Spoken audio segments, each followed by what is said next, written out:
ഇന്ത്യയും പാകിസ്ഥാനും യുദ്ധം പ്രഖ്യാപിച്ചില്ല.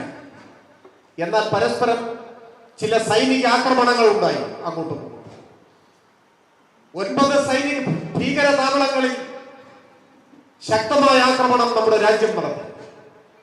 ചില ഭീകരർ വധിക്കപ്പെട്ടു. പാകിസ്ഥാനിൽ നിന്നുള്ള ചില ആക്രമണ ശ്രമങ്ങളെ ഇന്ത്യ തടയുകയും ചെയ്തു. ഈ ഒരു സന്ദർഭത്തിൽ പക്ഷേ അത്ഭുതകരമായ ഒരു കാഴ്ചയ്ക്കാണ് നമ്മൾ സാക്ഷ്യം വഹിച്ചത്.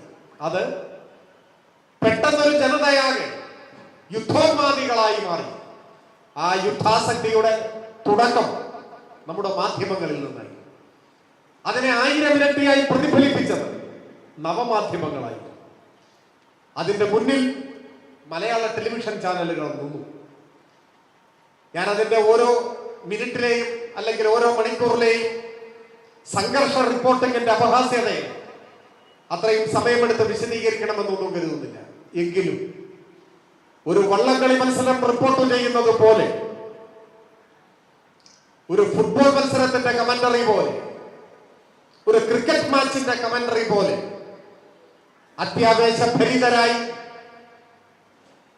നിലത്ത് ചുവടുറപ്പിച്ച് നിൽക്കാൻ കഴിയാത്തത്ര ആവേശ തല്ലിച്ചയോടെ ടെലിവിഷൻ ചാനലുകളുടെ ഫ്ലോറിൽ അവതാര വേഷം കെട്ടിയവർ അഴിഞ്ഞാടി. അതാണ് ഉണ്ടായത്. എന്തൊക്കെയാണ് അവർ റിപ്പോർട്ട് ചെയ്തത്? ഒരു ചാനൽ ഉടനീളം വലിയ അക്ഷരത്തിൽ എഴുതി കാണിച്ചത് വാർ ബ്രേക്കിംഗ് എന്നാണ്. വാർ ബ്രേക്കിംഗ്. ഇന്ത്യ യുദ്ധം പ്രഖ്യാപിച്ചിട്ടില്ല, പാകിസ്ഥാനും യുദ്ധം പ്രഖ്യാപിച്ചിട്ടില്ല.